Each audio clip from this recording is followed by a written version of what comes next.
This is Ray Varner, class of 2010, here at Fairfax, Virginia, with the Oral History Project, Living Legacies, and the Women of Randolph-Macon Initiative. I'm here with Noreen Joslyn of 76 and with Sarah Hendricks of the Development Office. And I'm going to start with, how did you first hear about Randolph-Macon College? I had just going to high school in Northern Virginia. I went to Arlington High School, and I had heard of it through my guidance counselor. And I had known of at least one or two people who'd gone there. And I also had a boyfriend at the time, and he was going there, but his uncle was also an alumnus from very early in the century, and they had some family involvement, so there were Randolph-Macon stories at their house and so forth. All right. Can you tell me about your first trip to campus? Well, quite honestly, my first trip to campus was probably in the role of being a girlfriend, coming down to visit, and I took the Greyhound bus, and it stops at the gas station, which would be down by now what is a much more developed highway exit, and you would get off at the gas station, and it was probably, I don't know, 9:30, 10 o'clock at night in the fall. I was working as a secretary for the Smithsonian full-time, and this would have been after work when I would have gone down there to visit for the weekend. I stayed at a boarding house, which was in town, operated by an elderly couple. And they would come in the morning and wake you up and bring you a lemonade. I remember that. But there were absolutely no boys allowed upstairs in the boarding house. And it wasn't food except for the lemonade. It was just an elderly couple that saw a chance to make a few dollars. It was pretty reasonable. But that was my first visit to campus. First time I came to campus, it was dark. That would have been during the fall to winter of 1971. I returned as a student in the, I guess it would have been 1972, late summer. So what were your impressions of the college when you were able to see it? I assume you saw it in the daytime the next day. Yes. Even though I believe that the number of people who were there in that 71 class, it was less than 100 women. I want to say maybe 50. But the thing that would hit me was there just were so many guys. And not like, wow, there's so many guys. It's just weird that there were so many guys. It was not, there were not very many women there at that time. And you didn't see them, not even sometimes working in the dining hall. There were a lot of male workers too. But it wasn't like I came down and stayed over in the dorm room of a female co-ed. Though some guys would do that. They would have their girlfriends stay in the dorm room with the female co-eds. What did you think about the campus aesthetically? I thought it was beautiful. And it did have the fountain in the center at the time. Some of the dorms were older and that. There was the women's dorm, I think this was open in 71, which was actually called New Dorm. I'm sure it has a name now, but it was called New Dorm.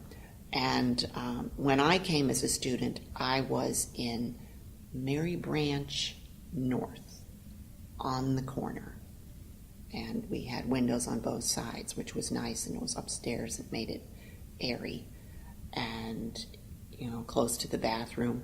I thought it was beautiful. I had lived in conditions in high school. We were not well off economically. And I thought this place was like living in a park. Seriously, very nice. It was different. Should I just go on? Mm-hmm. It was different being in the second class than the first class of women. This is normal now as someone who works as a social worker, works with people. There was, though everyone was friendly, the women in the first year kind of hung together. And then, okay, well, you guys are the new women, and there was a little bit of an invisible line. What was different for me was that I had worked full-time as a government secretary, so in fact, I was actually even a little bit older than some of the women of the first class, and had, therefore you would think would have some peers in there, and eventually I did, but there was a little bit of, not resentment, but okay, we have our thing going here, we're established, and here come you new guys. I'm going to guesstimate that there were about 100 women in the second class, which entered in 72. So that's where I was. Did the fact that the college had recently gone coeducational, did that, I guess it influenced your decision to go there, but was that part of your decision? No, it really wasn't. Bottom line is that I had applied to several schools when I decided that I really wanted to go to college after I'd started working full-time, and Randolph-Macon gave me the most money. They gave me an award for $3,000, which sounds like lunch money now, but I remember I wrote on my calendar TG, which meant $3,000, thank God. And I knew that at that moment, I literally knew that my life was going to change because I was going to go to college. And I was one of 6, and no one had gone to college. And I was the youngest. And I was like, I'm getting out of Dodge, I'm going to go to college and my life will be better. And it was one of those moments that you never forget. Do you remember what scholarship you had? Did you ever know? It was need-based. I had no money. I had some money saved up from working, but there was no money in the background. So I was to go to, my tuition was paid for. I had a work-study job, and I always worked on campus the whole time. I started out as an assistant in the economics department with Carl Baskin, and that was because Carl Baskin was longtime friends with the woman who'd been my supervisor in the office. I worked in the Office of Elementary and Secondary Education at the Smithsonian. The area where my office was at the Smithsonian is now a gift shop. I've passed it. But Carl Baskin was friends with my supervisor, Joan, so he let me work in his office. And we are talking typewriter with correct tape kind of thing. And I wrote typed letters and things for them. And they were very nice to me. But even if he wanted you to redo something, he would just kind of wrinkle his brow, and then you would say, do you want me to try this again? And he would say yes. So, but there was a student, Sandy, a young woman in the first class, who had worked for Dean Andrews and B.J. Seymour in the Dean of Students office. And when she was leaving her job, I don't remember why, she told me, and that became my work-study job. And I was there, I believe, in my memory, from 15 to 20 hours a week. And that was a great place for me to be. That was a very good job. But the unusual thing also that I recall, of course, in your entry-level classes, of course, there was like freshman English, there'd be, some more girls and guys in the class. But when you moved into upper-level classes in your major, it was not unusual to be the only girl, or the only female, I shouldn't say girl. And that was, taking sociology of marriage and the family in a room full of Southern men and yourself, who I had originally lived in Pennsylvania before I went to high school in Arlington, was a little bit of a different experience. And I thought that they were just like so backward. And I remember thinking, thank God I'm not going to marry any of you guys. And they had some very definite non-feminist opinions which would come up in class. Like what? I mean, in a way that was Well, I mean, there were things about even, and this is now we're into 72, 73. Some, not everybody, some of them expecting that the women would stay at home and raise the kids, or that they would be more likely to be in clerical or teaching kinds of jobs, that sort of thing. Or we would be talking about in marriage around the world, sociology of marriage and the family. Well, we would be learning about some culture where maybe women were more subservient, and I don't see what's wrong with that kind of comments would come out of the back of the room, So it was, and I've always been a talker my whole life, and my hand was always going up, and I was always refraining from saying, I can't believe you said that, and, kind of thing, and offering my very feminist opinion, and eyes were rolling. So some of that was a combination of the political times, and some of that was, I was completely outnumbered at those moments in that environment. So, did you feel the teachers, were they supportive? I was thinking about this recently. Yes, they were. For example, because I needed to religion electives in my brain, I did take a class, one with Dean Andrews and one with Dean Seymour, where I learned historical things about the Bible that I had never even really fully understood. It was like taking history classes. It was fascinating. In some of those environments, in some of my senior level sociology work, it was I felt very much an equal. A story came to mind, which is absolutely true, and I will not name names because I believe that the gentleman is probably deceased.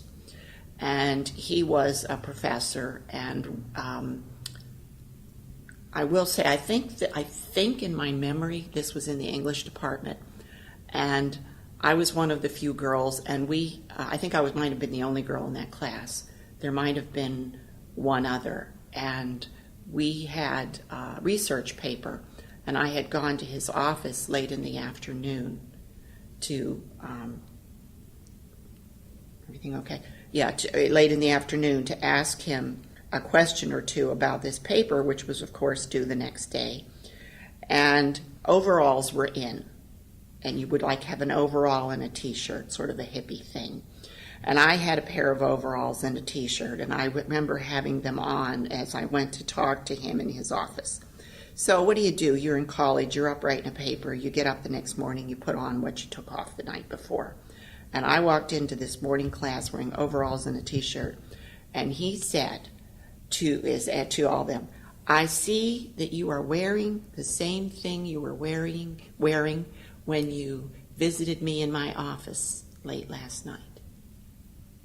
And, okay, keep in mind, I'd worked downtown in Washington, D.C. I'm not 18 off the farm, So I looked at him and I said, you mean when I visited you in your office during working hours yesterday afternoon? And all the guys they're snickering away. But this was so blatantly, I felt, a sexual statement. And of course, there had never been any overtures or anything. But this kind of double entendre did occur sometimes, but not from, of course, the most professional people. And I had remembered in class discussions that he would periodically make some side comment about women and women just wanting babies or something. But there was innuendo that I had been with him the evening before in his office for whatever reason and happened to be wearing the same outfit. And I have always been pretty good at giving a caustic look, and I corrected him, and I just went on with the day, and the guys went back to snickering. I mean, that stuff did happen here or there, but it wasn't, to me, it was not worth pursuing. You know, those things happened then. After I got married, and this was in downtown Ashland, if you can picture that, in the 70s, we bought a Ford Pinto, and Pinto? It's either a Pinto or this Gremlin that we had, one or the other. And we were talking to the man about the car, and the salesman in downtown Ashland said, "Little lady, here's a list of colors you can pick from." So this was part of life. It wasn't like just in the classroom because there were men. This was life in not urban America. This was more rural America at that time. So you didn't blow up over everything. Can you tell us about just your social life? You know, what activities you did. You know, maybe where you worked. Well, I was a constant babysitter. I pretty much had the math department sewed up in terms of the children of the math department babysitting. And I often biked to these, on my two-wheel bicycle, because Ashland is so safe and so flat that I would go to their homes. And people recommended me to other people, so that was a good way to make money. And then I worked in the dean's office, and I also was the first female president of Omicron Delta Kappa, which is the National Leadership Honor Society, and I remember that very well. And I had some very good female friends. And the young woman that I ended up in my sophomore year, Lisa Claypool, being her roommate, we met on the first day of coming to Randolph-Macon. And we're sitting in the auditorium, and the speaker says, "Look to your left and look to your right. And in 4 years, at least one of you won't be here." And there was no one on my left, and she was on my right, and we graduated together and, remained good friends. But, we did stuff. People would get pizza, and you'd have pizza in your room. You would, with campus center things, there were late night raids to vending machines. Sometimes vending machines might have insects in them. It was, we were there before the campus center with its nice little cafe that I've since been in got up and running. You walked to the grocery store. There literally were no major franchises at that exit. Stuff was in Richmond. You wanted to go to McDonald's, you got in a car and drove 15 to 20 miles. There was like a diner out at the exit that had interesting breakfasts and bacon and eggs kind of thing. And the dining hall had steak every Sunday at lunch, and that was a big deal. There was always a line because everybody showed up for that. I was not into the fraternity scene. There were no sororities at that time. I just wasn't. It seemed like a bunch of people getting drunk. And the thing was, I had to stay at Randolph-Macon. If I flunked out of Randolph-Macon, I had literally nowhere to go because of my family situation. There was not, well, I'll go home and come back in a semester. That was my home. The relatives that I had stayed with that before I went to work and so on, they had moved and had gotten a smaller place. There was no room. It was known, you're 18, you're gone. By the way, I was legally emancipated when I was 17, so I was fully responsible for myself. So I had to stay there. So I wasn't going to have anything jeopardize it.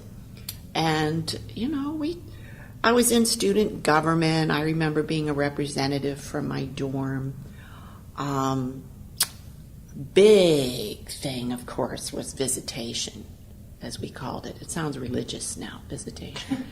But you could not enter a dorm on a weekday morning, I want to say noon, and you were to be out by a certain time, which might have been midnight or 11 p.m. on Sunday night. Violations were numerous, but we didn't tell on each other. We just did. And it wasn't all that people were having sex. Sometimes people were just literally sleeping over or passed out from a party or something, because that happened. And you would run down the hall to the bathroom and make sure nobody was in it so that your, guy visitor could go use the bathroom. And I'm not just reporting on me. I mean, I saw this, that I'd be in the bathroom and they'd call, so-and-so wants to come in and use the bathroom. And what people did was they just stayed in their dorm room with the people of both sexes. And it was, at that time, doors were closed. I had heard that even in the past there used to be rules about how the person had to keep 1 foot on the floor. Now this, you could sit on the bed, but you had to keep 1 foot on the floor. This predates coeducation in 71. That was kind of by the wayside then, and that really sounds kind of antique. But then we thought these were dumb, and demonstrations were going on in America. We had seen demonstrations for other things. I myself had seen the March on Washington, having lived in D.C. at that time. So a bunch of people gathering by the fountain to complain and demonstrate about visitation was small potatoes. So, but they really, they, as near as I can remember, they really stuck to that at that time. The dorm mother for Mary Branch, who was a very nice elderly lady, she sort of looked like Aunt Bee from the Andy Williams show with her hair piled up. She was very nice, and she had a TV. Now, we all did not have TVs, so people could go in her living room and you could watch television and sometimes hang out there if you wanted to be away from the dorm room environment. And I was in there once and the phone rang and there was some, demonstrating going on outside, and I was keeping track of that and running in and out of the dorm. I wasn't at that moment leading the fight, and Dean Andrews was on the phone. And he called and he just kind of wanted to know what was going on and was everything okay. I'm assuming he was calling from his house. So they were fully aware of what we were doing, even though we knew we thought we were being covert. And I remember a big nighttime walk to Luther White's house. Now, this is absolutely true, because one of the guy ringleaders told us they'd even checked to call ahead. The man wasn't even home. I believe that his children were there and there was a babysitter.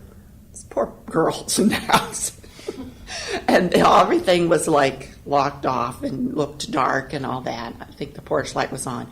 And we were having a silent candlelight vigil in the street. And he wasn't even there. He was probably at the movies. But I remember walking through a residential neighborhood there, and that was to complain about this, that we thought visitation was unfair. What would happen if you got caught? I mean, well, there was an honor court. There was an honor court. Did people get in trouble for it?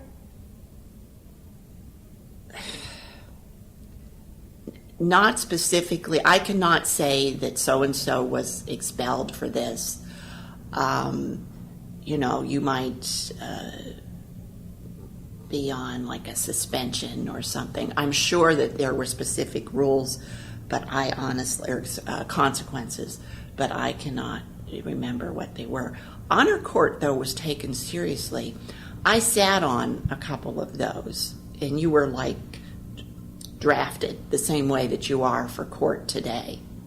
And a professor had been letting a student do a makeup exam. It was a young woman, and he thought that she had cheated because she was in a private area taking the makeup exam, and you were on your honor, and we found her not guilty, as I remember that quite clearly.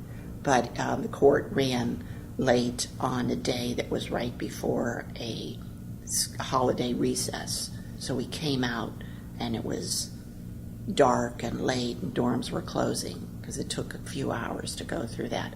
So that was a whole, you would bring someone to represent you. There was like the equivalent of a jury. You could ask questions. It was a big deal. The sense of honor, it wasn't scoffed at in my memory. Besides, the place was not that big in terms of personalities. You're talking like hundreds of people, not like thousands like it is now. So if somebody got in trouble for something, or somebody was, passed out drunk, everybody pretty much knew. There weren't that many of you. What else did we do? We went to the movies at the movie theater in Ashland. One time when we went to the movies there, we counted, there were literally 17 previews before the movie would start, and then there would be like one movie. But there were not things like coffee shops up in town or whatever. There was a drugstore, there were some businesses. The people in town, I guess they still call them townies. There was a laundromat. We had laundries in the basement. There was a laundromat in town. There was actually two, and if it was too crowded in yours, you could go to the one for the in town. I do remember this clear as a bell, being told by one of the local residents that one laundromat was more for black people than the other laundromat was. And I could have gone there, but it would have been unusual, that sort of thing. There was like, I want to call it an A&P. You go over there and get snack foods and stuff and carry it back. I remember buying a pumpkin, carrying it back down the street from the grocery store. So, I married at the end of my sophomore year, and to my boyfriend, who I've been married to now for 37 years. He's still my boyfriend. And I was working for Dean Andrews and B.J. Seymour at the time. Dean Andrews took me in his office and said that there were doors that only one person could go through, that two people could not go through together, meaning I would somehow, again, keep in mind, mid-70s as a woman, and I think I understood his perspective, that I would not get as far if I got married. And we're still married, and I politely listened and said I was going to do this, and we got married on Labor Day weekend of 1974.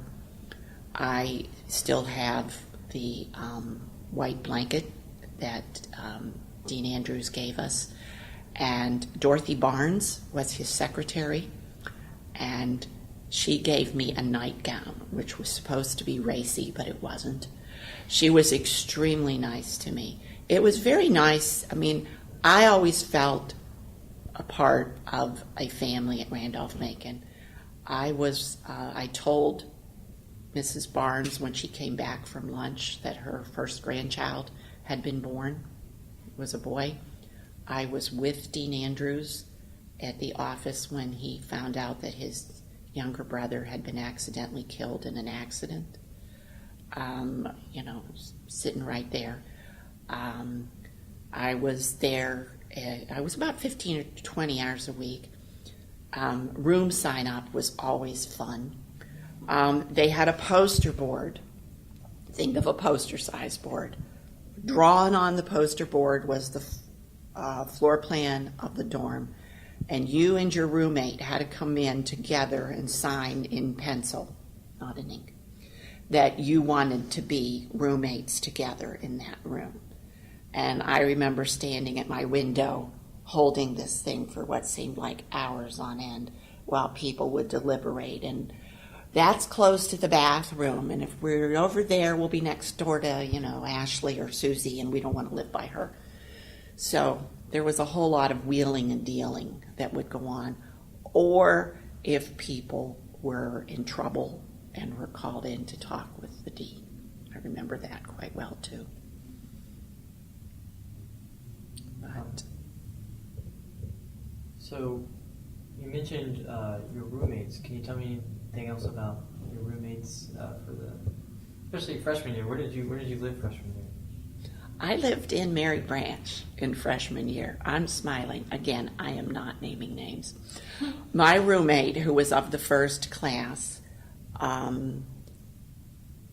had her system going. I don't know. I really don't. If there were so many of them that the women of the first year all had singles or what. But she wasn't real happy about having a new second-year freshman roommate when she was a sophomore. And she said to me, didn't I want to be with people my own age? And then we did the math, and we figured out that I was actually older than her. She literally, I'm laughing now, I just have since then, she put a piece of tape down the middle of the room, across the rug, and I was not to go over there. And by the way, the appliances were over there, but she owned them. Keep in mind, my back-to-school shopping with no money was I got some jeans and some school supplies. She had appliances, and I wasn't supposed to use them. But I've always been good at getting along with people.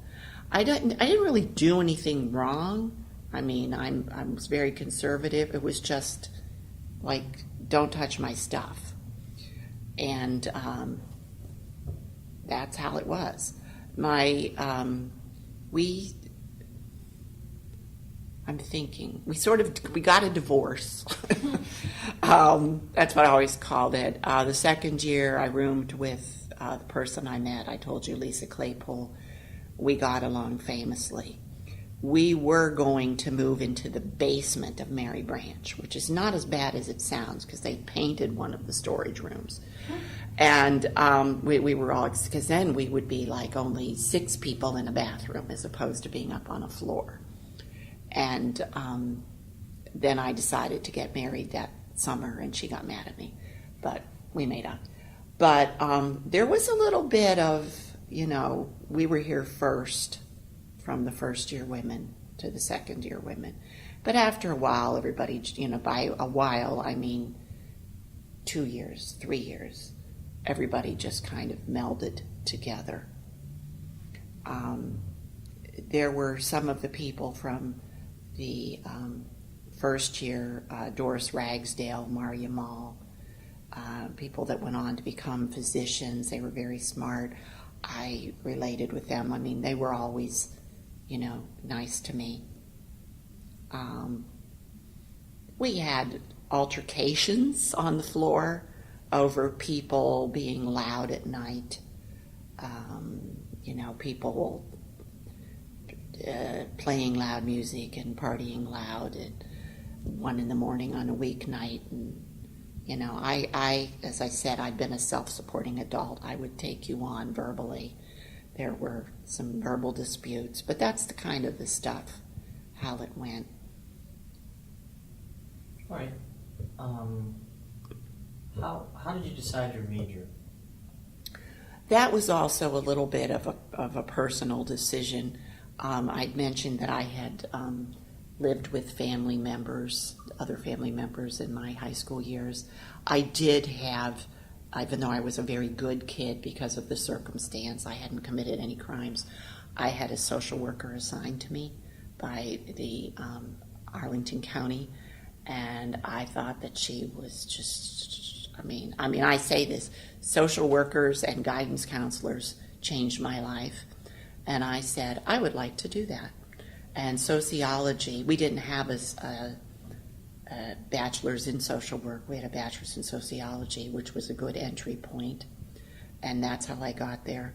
I did take probably 2 transfer classes in my later 2 years at Virginia Commonwealth and got them transferred in.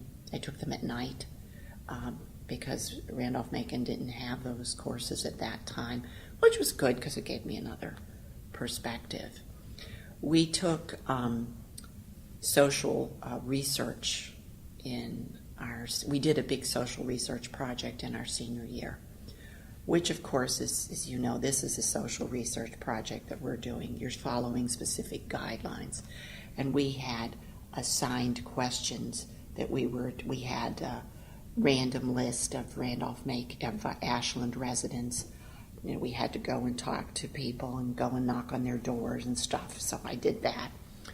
But it was attitudes of some of the guys, and these were guys who had entered with me, and it is now spring of 1976, are saying, well, my research project is that I want to discuss sexual habits. And the professor, who was a very nice man, very tall, I remember, he said, well, okay, well, your structures, and here's who you're going to do this. You're going to have this list of names. And they were like, what? You mean I can't just go up to Mary Wash and walk up to 40 women and ask at random? I'm serious. Her sexual habits.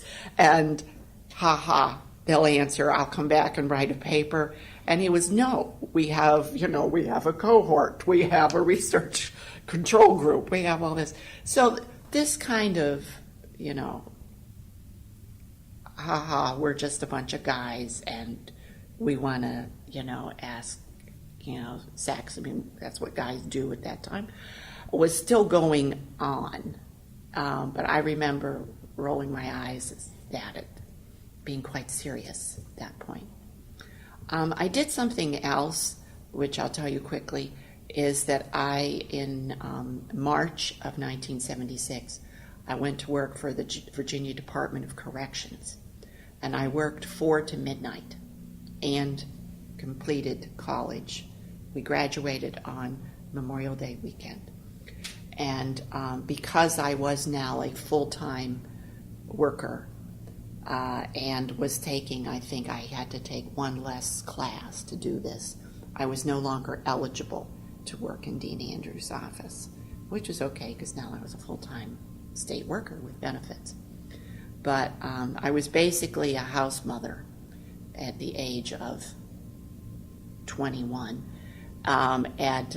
for girls who were teenage girls who had committed crimes or status offenses who were incarcerated in Bon Air. And I had to pay a co-ed named Ruth money to sometimes drive me there. It was in Richmond, and then I could be picked up by someone else in the evening. But eventually I was there for 2.5 years, and I went on to do group therapy with teenage female prisoners 6 times a week in the South with no air conditioning, I always point out.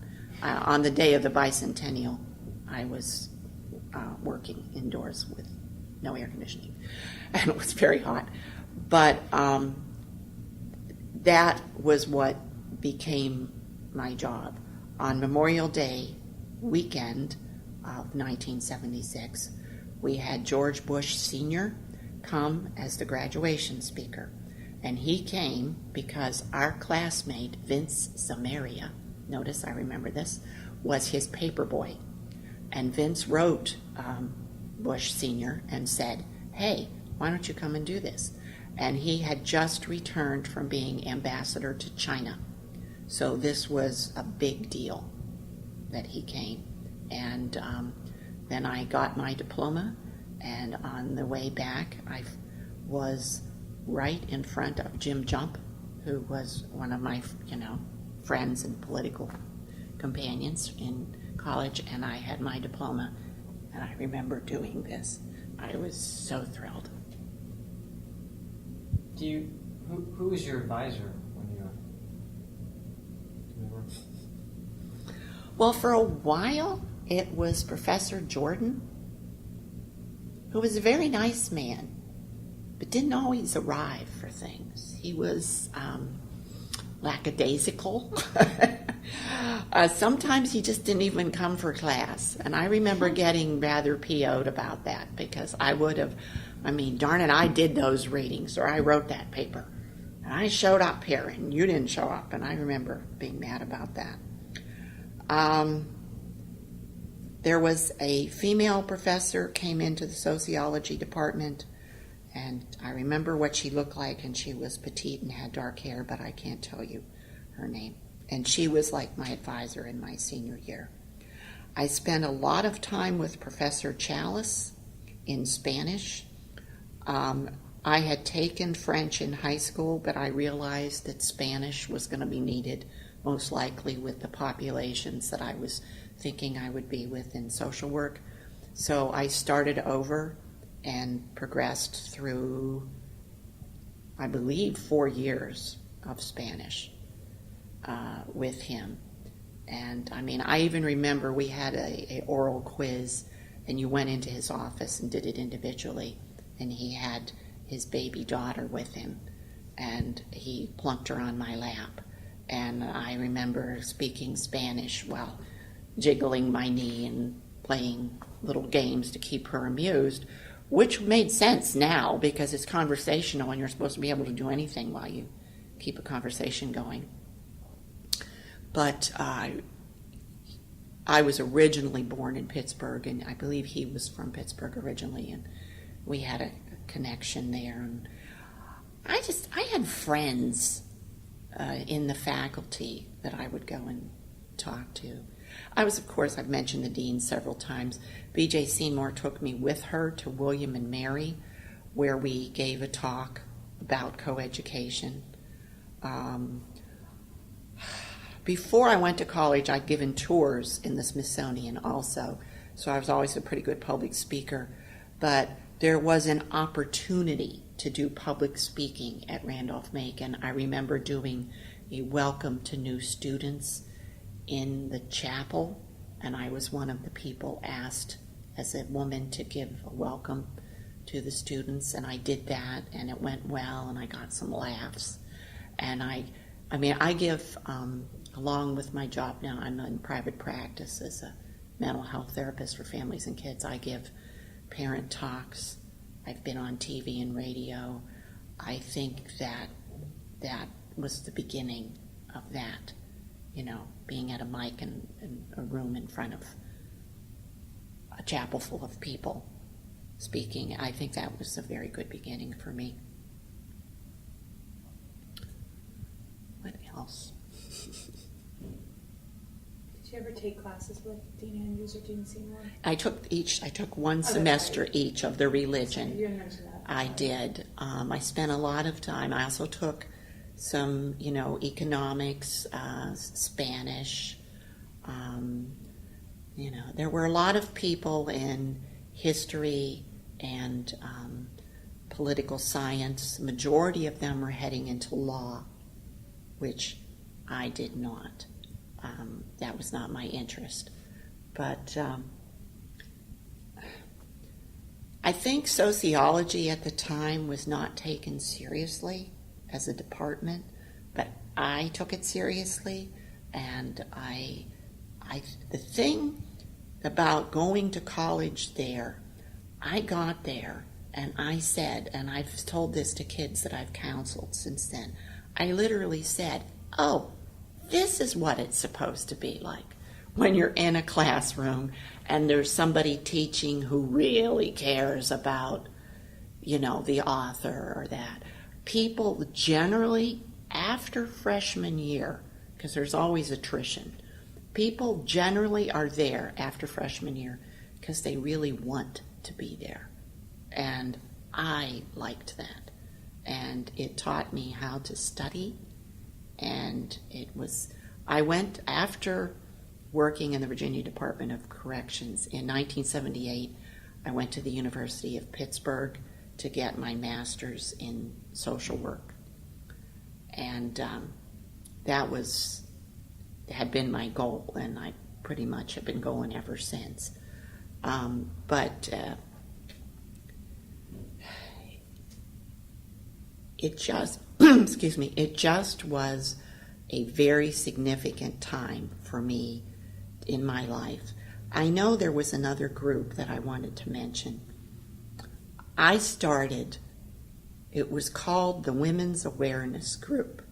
Now, one of the English professors kindly said to me later that you should not have something that spells out initials that are not good. And then he said that pointed out WAGs, which would have been an old term for a bunch of women, Women's Awareness Group. But even among, that was just like to get together, be supportive, be feminists, and that I remember seeing that being made fun of by both men and some of the people that come to mind were some first-year women, like, we don't need that, what's that? But feminism wasn't accepted everywhere anyway at that time. Still isn't. It still isn't, but it really wasn't. The term was that you would be bra burners or some such junk, A lot of the women in the first year had to, they were the ones that bathrooms had been converted over for them. I had heard through the grapevine that before coeducation, some people had not even, guys were showing up at class in their boxer shorts kind of thing and a t-shirt maybe, and it changed after that. So I was able to look at some of the political things going on, but that didn't really take off, but I think it might have started some kernels of change, and I always felt taken seriously in student government. I was taken seriously in my job. Some of the early entry-level classes, it was like, haha, let's see what the woman has to say for me or my fellow co-eds. But that lessened, I think, as we made it clear we weren't going anywhere, and we kept coming back. Great. Can you say a little bit more about what you did after graduation, after your master's degree? The first 4 years, I worked in a partial hospital, which is basically a psychiatric day treatment school for grade school children in Pittsburgh. And they went to school there, and they had psychiatric care there, but they went home at 4 o'clock and came back the next day. And that was an extended year program for 11 months of the year. And I worked with all of the families. And I went around Pittsburgh in all sorts of locations. Between working in the correctional center and doing a lot of home visits in low-income areas, I have been both dewormed and deloused on more than one occasion, and exposed to various things. But as I lasted, and after my master's degree, I worked myself into mental health facilities, which are great because they're clean and you have benefits and a clean bathroom and stuff like that. That's the truth. But always working with, primarily at that time, families and kids. When I was pregnant, my husband got transferred to the recession that hit Pittsburgh, and he had been picked up by Electronic Data Systems, which was Ross Perot, remember him, his old company. and we got sent to Texas, where I had, for the next 3 years, I had 2 babies, and I did a lot of volunteer counseling, new mothers kind of thing.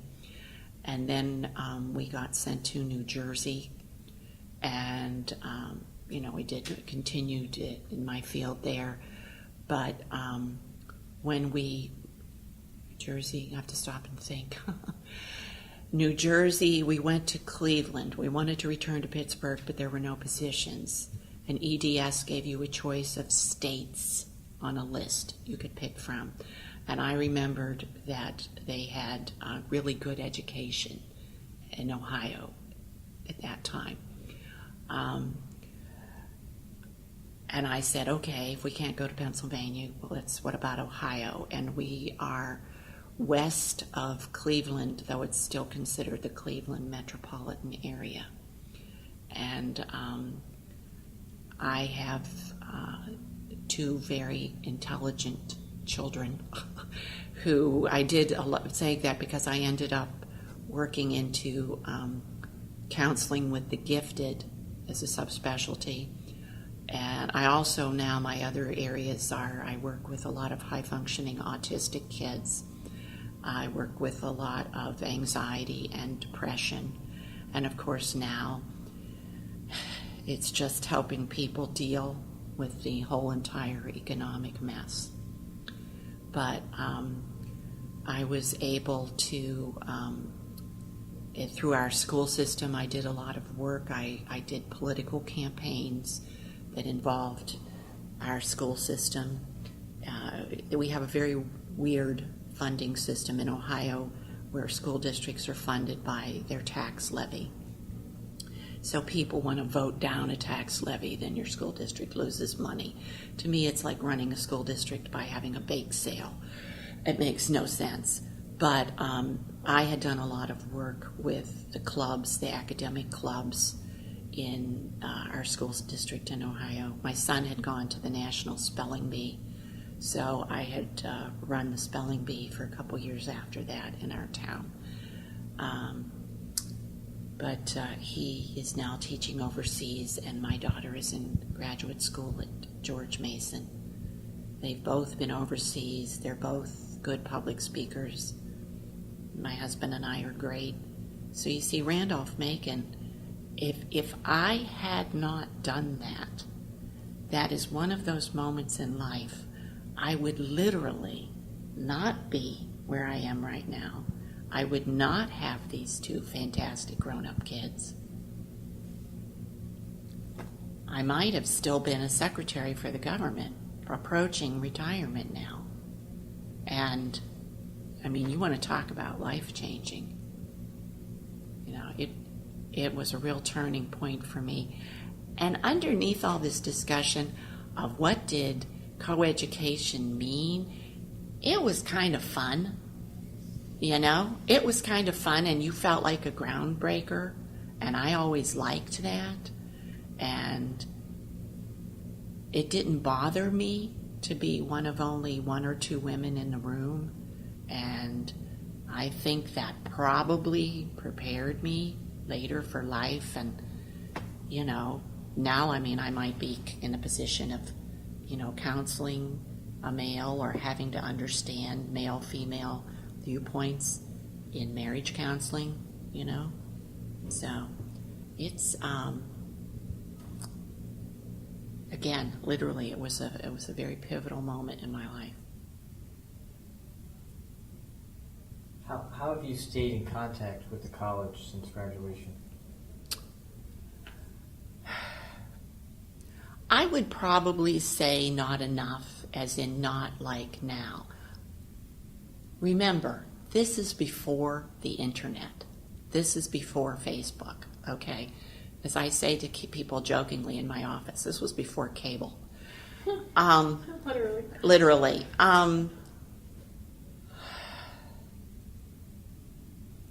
They asked me to come back at the 20th anniversary of maybe coeducation. I want to say 20. might have been 96. It was my 20th anniversary. I went to that. That was what it was. It was my 20th reunion that I went to, and I was honored on the football field at halftime at homecoming, and B.J. Seymour was there, and that was the last time I saw her alive, and that was fun. I have sent in alumni news bits. I went to an alumni gathering that was called in Pittsburgh when we lived in that vicinity from Bill Downer, who was a graduate of 75. He'd pulled some people together. I went to my husband's 35th reunion last October. That was fun. They put me in the picture of that class, with the person in the bee costume, because Works in our office. they said that I was really an honorary member of that class because I'd had so much to do with them. And I, of course, I knew everybody pretty much who was there. That type of thing, I think I would, if there were people there now entering social services or something of that vein, I would be more than happy to speak with them about, especially co-eds, about what that means. And, I shouldn't discriminate, males too.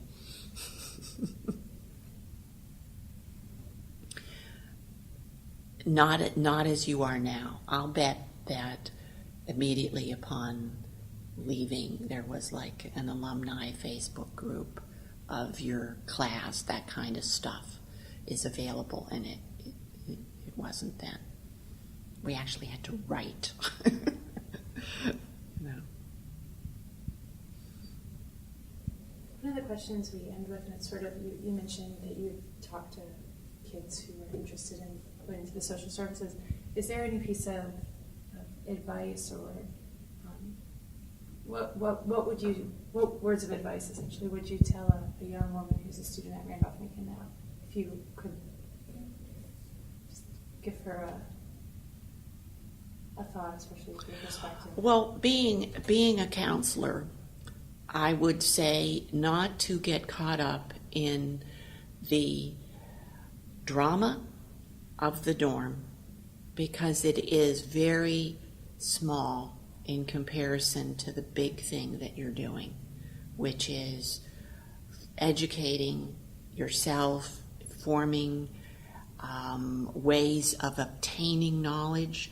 That sounds weird, but you really do. I do believe this firmly, that people with a college education continue through life trying to understand a topic, reading about it, that type of thing.